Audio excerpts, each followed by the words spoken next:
সম্মানিত উপস্থিত ও আমার সামনে বসে থাকা ছোট বড় তালহীন ভাইরা, আপনার সামনে যে বিষয়টি নিয়ে মনে করেছি, যে বিষয়টি নিয়ে মনে করেছে, বিষয়টির নাম হচ্ছে পিতা মাতার সাথে সেবা করা।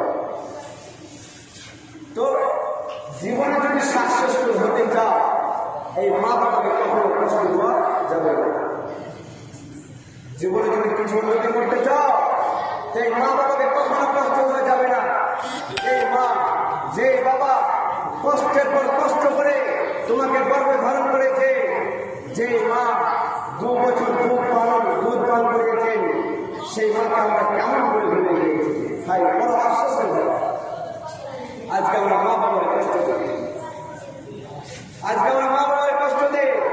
যেই মা, যেই বাবা কত কষ্ট করে আমাদেরকে দুনিয়ার জমিনে লালন পালন করেছে, দুনিয়ার জমিনে কত কষ্ট করে আমাদেরকে বড় করলো, সেই মাকে আমরা কেমন করে ভুলে আছি। হাই হাই, বড় আফসোসের বাবা। যেই বাবা কত কষ্ট করে টাকা উপার্জন করে, টাকা ইনকাম করে তোমাকে কত বড় বড় কলেজ ইউনিভার্সিটি মাদ্রাসাতে পড়েছে, সেই বাবাকে আজকে কেমন করে ভুলে আছে। আজকে আমরা মা বাবার কষ্ট দিই, কষ্ট দেওয়া ব্যথা ব্যথা কথা বলে আমরা আমার মা বাবাকে আমরা সম্মান করতে পারি না। সেই জন্য বলি, যুবক শুনো, দুনিয়ার জমিনে মা বাবাকে কষ্ট দাও।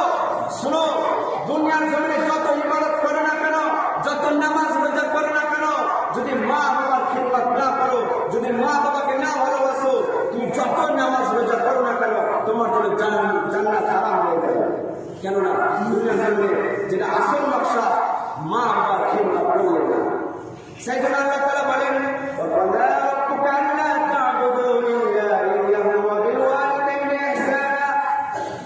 তোমার পালন করার নির্দেশ দিচ্ছেন যে আল্লাহ ছাড়া কারো ইবাদত করবে না, পিতা মাতার সাথে ভালো আচরণ করতে হবে। কিন্তু পরে আফসোস, আমরা আজকে আল্লাহর ইবাদত করি না, নামাজ পড়ি না, রোজা রাখি না, কিছু করি না। যেহেতু আমাদের আসল উদ্দেশ্য নামাজ রোজা করা, আল্লাহ জিকির আজকার করা, সেটা তো আমরা করি না।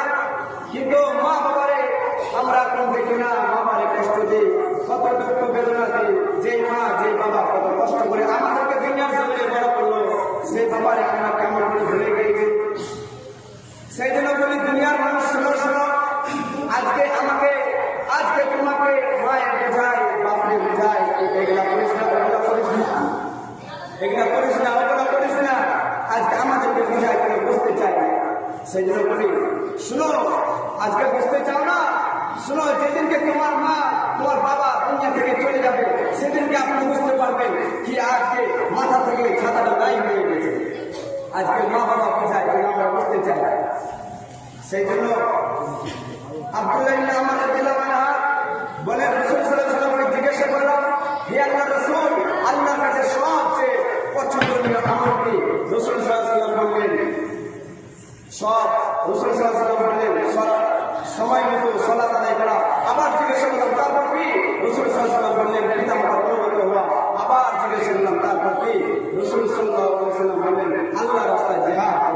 তাহলে এটা হাদিস দ্বারা আমাদেরকে বোঝানো হয়েছে যে সব সময় আল্লাহর ইবাদত করতে হবে, পিতা মাতাকে ভালোবাসতে হবে, আল্লাহর রাস্তায় জিহাদ করতে হবে। এটা হাদিস দ্বারা বোঝানো হয়েছে যে মায়ের মর্যাদা বাবার চাইতে 3 গুণ বেশি বলা হয়েছে।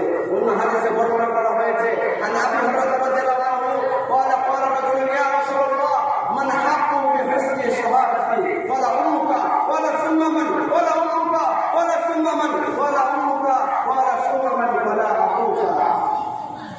আমরা রাদিয়াল্লাহু আনহু বর্ণনা করেন যে এক ব্যক্তি রাসূলুল্লাহ সাল্লাল্লাহু আলাইহি ওয়াসাল্লামের কাছে আরজ করল, হে আল্লাহর রাসূল, আমার কাছে সর্বোপরি সম্মান দেওয়ার অধিকারী কে?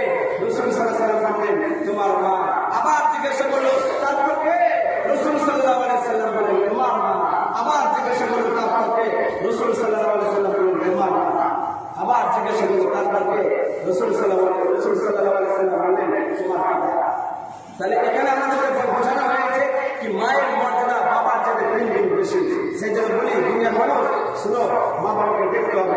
এখানে আমার বক্তব্য করছে, আমার কথা নিয়ে আসসালামু আলাইকুম।